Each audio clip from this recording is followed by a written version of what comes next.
जय हिंद मित्रांनो, एक्झाम जागर या एज्युकेशन यूट्यूब प्लॅटफॉर्मवर तुम्हा सर्वांचं पुन्हा एकदा स्वागत आहे.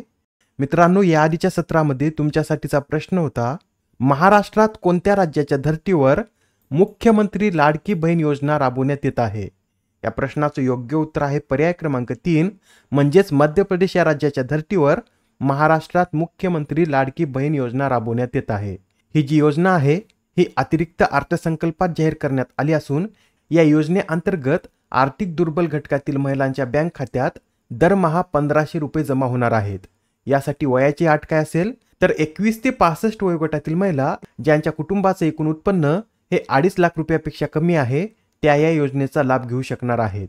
याआधी या योजनेत 5 एकरपेक्षा जास्त जमीन असलेल्या महिला पात्र नव्हत्या, पण आता ही सुद्धा अट काढून टाकण्यात आली आहे. या योजनेचा लाभ विवाहित, विधवा, घटस्फोटित, परित्यक्ता आणि निराधार महिलांना मिळणार आहे.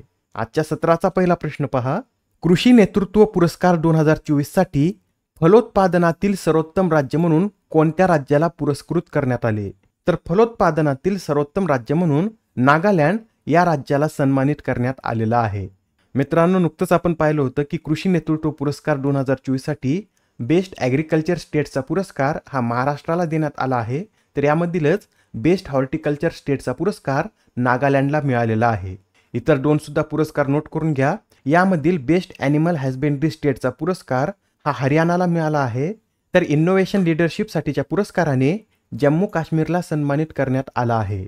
प्रश्न क्रमांक 2, पाकिस्तानातील लाहोर उच्च न्यायालयाच्या पहिल्या महिला मुख्य न्यायाधीश कोण बनल्या आहेत? या प्रश्नाचं उत्तर आहे पर्याय क्रमांक 1, म्हणजेच पाकिस्तानातील लाहोर उच्च न्यायालयाच्या पहिल्या महिला मुख्य न्यायाधीश या न्यायमूर्ती आलिया नीलम बनलेल्या आहेत. मित्रांनो, नुकतेच आता आलिया नीलम यांना पाकिस्तानातील पंजाबचे राज्यपाल सरदार सलीम हैदर खान यांनी पद आणि गोपनीयतेची शपथ दिली आहे व या कार्यक्रमाला पंजाब प्रांताच्या पहिल्या महिला मुख्यमंत्री मरियम नवाज या देखील हजर होत्या. मित्रांनो, आलिया नीलम यांच्याविषयी सांगायचं झालं तर त्यांनी 1995 मध्ये पंजाब विद्यापीठातून LLB ची पदवी मिळवली. 2008 मध्ये त्यांना सुप्रीम कोर्टाच्या वकिलाचा दर्जा प्राप्त झाला.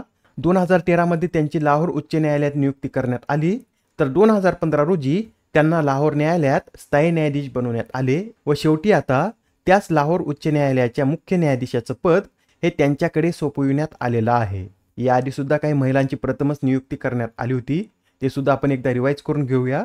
तर पहा, ब्रिटनच्या पहिल्या महिला अर्थमंत्री या रेचेल रिव्हर्स बनल्या आहेत. महाराष्ट्राच्या पहिल्या महिला मुख्य सचिव सुजाता सोनिक, ओडिशाच्या पहिल्या महिला उपमुख्यमंत्री प्रवती परिदा, अंतराळ मोहिमेत अंतराळयान उडविणारी पहिली महिला सुनीता विल्यम्स, मेघालयच्या पहिल्या महिला पोलीस प्रमुख इत्शिशा नॉनग्रांग, अलीगड मुस्लिम विद्यापीठाच्या पहिल्या महिला कुलगुरू प्रोफेसर नईमा खातून, ब्रिटनच्या भारतातील पहिल्या महिला उच्चायुक्त लिंडी कॅमेरून, ऑलिम्पिकमध्ये ज्युरी सदस्य बनणारी पहिली भारतीय बिल्किस मीर, मेक्सिकोच्या पहिल्या महिला राष्ट्राध्यक्ष क्लॉडिया शेनबॉम, BSFच्या पहिल्या महिला स्नायपर सुमन कुमारी, पाकिस्तानातील पहिली महिला मुख्यमंत्री मरियम नवाज, तर पीच क्युरेटर बनणाऱ्या भारताच्या पहिल्या महिला या जसिंता कल्याण ठरल्या आहेत. आता हा प्रश्न पहा, 2024 मधील विम्बल्डन महिला एकेरीचं विजेतेपद कोणी पटकावले?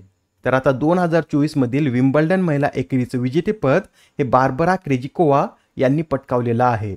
बार्बरा क्रेजिकोवा यांनी अंतिम सामन्यात इटलीच्या जास्मिन पावलिना यांना हरवून या स्पर्धेचं विजेतेपद पहिल्यांदाच पटकावलेलं आहे. त्यांचं हे त्यांच्या कारकिर्दीतील दुसरंच ग्रँडस्लॅम विजेतेपद आहे. याआधी त्यांनी फ्रेंच ओपन ही स्पर्धा जिंकली होती व आता विम्बल्डन या स्पर्धेचं विजेतेपद पटकावलं आहे.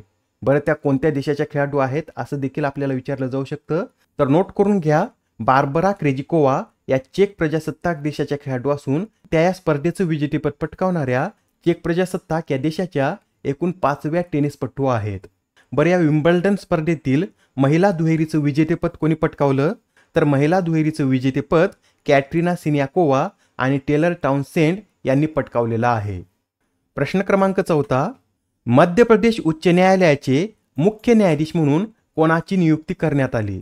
तर आता मध्य प्रदेश उच्च न्यायालयाचे मुख्य न्यायाधीश म्हणून गुरमीत सिंग संधावालिया यांची नियुक्ती करण्यात आलेली आहे. हे जे गुरमीत सिंग संधावालिया आहेत यांनी याआधी पंजाब, हरियाणा आणि पाटणा उच्च न्यायालयात काम केलेलं आहे. तसेच फेब्रुवारी 2024 मध्ये त्यांनी पंजाब, हरियाणा उच्च न्यायालयाचे कार्यकारी मुख्य न्यायाधीश म्हणून देखील कार्य केलं होतं. याबरोबरच अजून एक नियुक्ती नोट करून घ्या. आता झारखंड उच्च न्यायालयाचे पुढील मुख्य न्यायाधीश म्हणून एम.एस. रामचंद्र राव यांच्या नावाची घोषणा करण्यात आलेली आहे. हे जे एम.एस. रामचंद्र राव आहेत हे हिमाचल प्रदेशचे मुख्य न्यायाधीश असून ते आता झारखंड उच्च न्यायालयाचे पुढील न्यायाधीश असतील. मित्रांनो, आपण याच महिन्यात पाहिलं होतं की झारखंड उच्च न्यायालयाचे मुख्य न्यायाधीश म्हणून विद्युत रंजन सारंगी यांची नियुक्ती करण्यात आली आहे व त्यांचा कार्यकाळ 19 जुलैला संपणार आहे. त्यानंतर एम.एस. रामचंद्र राव हे झारखंड उच्च न्यायालयाचे मुख्य न्यायाधीश म्हणून कार्य करतील. बरं, आता तुम्ही कमेंटमध्ये हे सांगा की उच्च न्यायालयाच्या कार्यकारी मुख्य न्यायाधीशाची नियुक्ती ही राज्यघटनेतील कोणत्या कलमानुसार करण्यात येते. प्रश्न क्रमांक 5, भारत सरकारने कोणत्या तारखेस संविधान हत्या दिन म्हणून साजरा करण्याची घोषणा केली. तर आता भारत सरकारने 25 जून हा दिवस संविधान हत्या दिन म्हणून साजरा करण्याची घोषणा केली आहे. बरं मित्रांनो, 25 जून रोजी असं काय झालं होतं की भारत सरकारने हा दिवस संविधान हत्या दिन म्हणून साजरा करण्याची घोषणा केली. तर 25 जून 1975 रोजी इंदिरा गांधी यांच्या सरकारने कलम 352 नुसार देशात राष्ट्रीय आणीबाणी लागू केली होती. त्यासाठी आता केंद्र सरकारने 25 जून ही तारीख संविधान हत्या दिन म्हणून साजरा करण्याची घोषणा केली आहे. बरं, ज्यावेळेस ही राष्ट्रीय आणीबाणी लावण्यात आली होती त्यावेळेस राष्ट्रपती कोण होते, तर फखरुद्दीन अली अहमद हे त्यावेळेस राष्ट्रपती होते व ही जी आणीबाणी आहे ही 21 मार्च 1977 रोजी उठवण्यात आली होती. प्रश्न क्रमांक 6, दुसऱ्या बिमस्टेक परराष्ट्र मंत्री रिट्रीटचे आयोजन कोठे करण्यात आले. तर आता ही जी दुसरी बिमस्टेक परराष्ट्र मंत्री रिट्रीट बैठक आहे याचं आयोजन नवी दिल्लीमध्ये करण्यात आलं होतं. ही जी बैठक आहे ही 11 ते 12 जुलै दरम्यान आयोजित करण्यात आली होती व यात भारताचे नेतृत्व परराष्ट्र मंत्री डॉक्टर एस जयशंकर यांनी केलेलं आहे. बरं, पहिल्या बिमस्टेक परराष्ट्र मंत्री रिट्रीटचं आयोजन कुठे करण्यात आलं होतं, तर 2023 साली थायलंडमधील बँकॉक येथे ही पहिली रिट्रीट परिषद आयोजित करण्यात आली होती. बिमस्टेक विषयी सुद्धा माहिती नोट करून घ्या.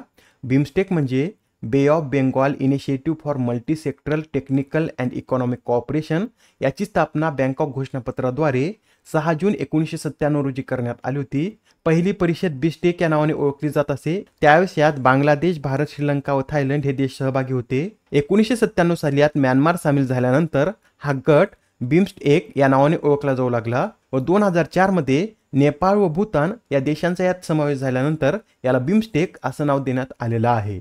नेक्स्ट क्वेश्चन पहा, अलीकडेच कोणाच्या हस्ते गेन्स या योजनेचे अनावरण करण्यात आले.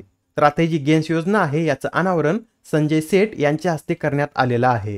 ही जी योजना आहे ही कोलकाता येथील Garden Reach Ship Builders and Engineers Limited या कंपनीसाठी सुरू करण्यात आली असून या गेन्सचं full form GRSC accelerated innovation investment scheme असं आहे. बरं, हे संजय सेठ कोण आहेत, तर हे संरक्षण राज्यमंत्री आहेत. प्रश्न क्रमांक 8, आंतरराष्ट्रीय क्रिकेटमधून निवृत्ती घेणारे जेम्स अँडरसन हे कोणत्या देशाचे खेळाडू आहेत. तर आता हे जे जेम्स अँडरसन आहेत हे इंग्लंड या देशाचे फास्ट बॉलर होते आणि आता त्यांनी आंतरराष्ट्रीय क्रिकेटमधून निवृत्ती घेण्याची घोषणा केली आहे. त्यांच्याविषयीचा एक महत्त्वाचा पॉईंट नोट करून घ्या. जेम्स अँडरसन हे सचिन तेंडुलकर नंतर सर्वाधिक कसोटी सामने खेळणारे दुसरे खेळाडू होते. सचिन तेंडुलकर यांनी एकूण 200 कसोटी सामने खेळले आहेत तर जेम्स अँडरसन यांनी एकूण 188 सामने खेळले आहेत. आजच्या सत्रामधील शेवटचा प्रश्न पहा, दरवर्षी जागतिक युवा कौशल्य दिवस कधी साजरा केला जातो. तर हा जो जागतिक युवा कौशल्य दिन आहे हा 15 जुलै रोजी साजरा केला जातो व याचं पहिल्यांदा आयोजन कधी करण्यात आलं होतं, तर 2015 मध्ये हा दिवस पहिल्यांदा आयोजित करण्यात आला होता. यावेळेस या दिवसाची थीम काय आहे, तर youth skill for peace and development अशी यावेळेस या दिवसाची थीम आहे.